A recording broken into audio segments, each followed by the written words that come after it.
Hey, Jacob Persley. I am coming to you from Dallas, Texas, and I am with Elke Speliopoulos, and we are at the Evangelical Missiological Society's National Conference. We're both presenters, and the subject is reconciliation.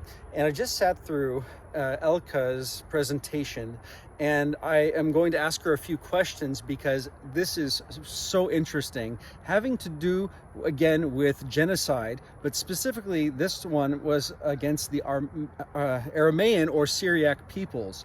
And what was the quote that you said at the very end? There was an Aramean woman. There's an Aramean lady that I interviewed when I was doing research in Germany, and I asked her, what is it you'd like me to convey to the rest of the world about the Aramean people?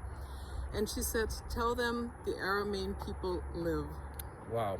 We're going to ask them questions right now. So, Elke, what I'd like to do is ask you some questions. Who are the Aramean people or the Syriac people? Because most of the world they've been forgotten. Nobody knows, but they actually should know. They absolutely should know. The Aramean people, the ones that I'm currently researching, are mainly from southeast Turkey, the Turabdin region. There are also Aramean people in Syria, in Iraq, in Lebanon, in Israel, and assorted other places. What happened to them was in 1915, they experienced a genocide just like the Armenian people did. This is less known, very few people know about it, but they lost 500,000 people during that time. And in particular, the intellectuals and priests were killed, which is probably a very familiar scenario. So what happened was that the remaining families that were farming families, they actually wound up taking an opportunity to migrate to Europe, primarily Germany, Sweden, and the Netherlands, and to the US, primarily New Jersey and California. So that's where the remnants live. There's about 2,000 people left in Turabdin itself. Now, the Aramean and Syriac people are, I would say, historically a very old Christian community, and that's been their cultural identity and their religion since how long? How far are we going back? We're going back to Acts chapter 11, verse 26, where Saul went to Antioch, and at that place and time he ministered to the people, and the people were first called Christians in Antioch. So Antioch Christianity made its way to the Turabdin region, where some disciples of Jesus, from what the tradition says, and the people of Turabdin were won to the gospel at that point in time. So it's an ancient religious tradition. They see themselves as the first Christians. Wow.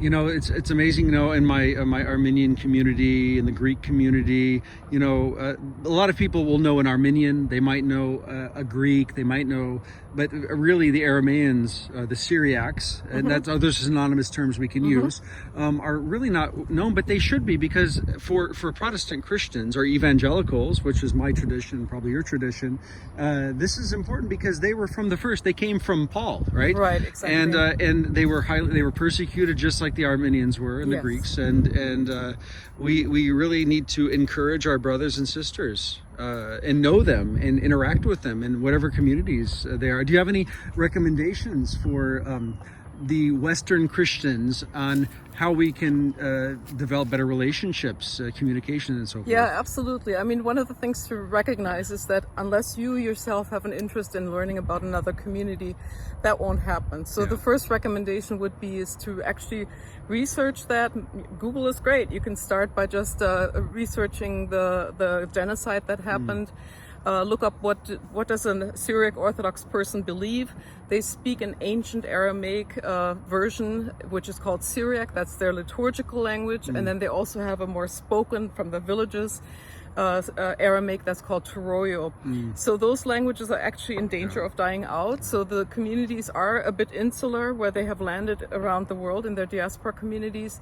But they are super welcoming if you reach out to them, which I have found nothing but great friendship and being fed wonderful food. So I encourage everyone to do that. And they also remember, as the Armenian people do, the day of the genocide, basically starting in 1915, and they have a memorial Yes. time, and they call it, you call it Sayfo. Sayfo. And why do they call it Sayfo?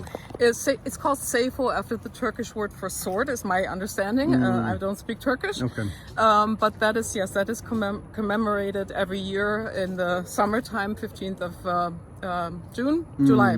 Yeah. Sorry. Okay. And they actually have celebrations around that in terms of commemoration, Yeah, not I got it. party. Right, exactly.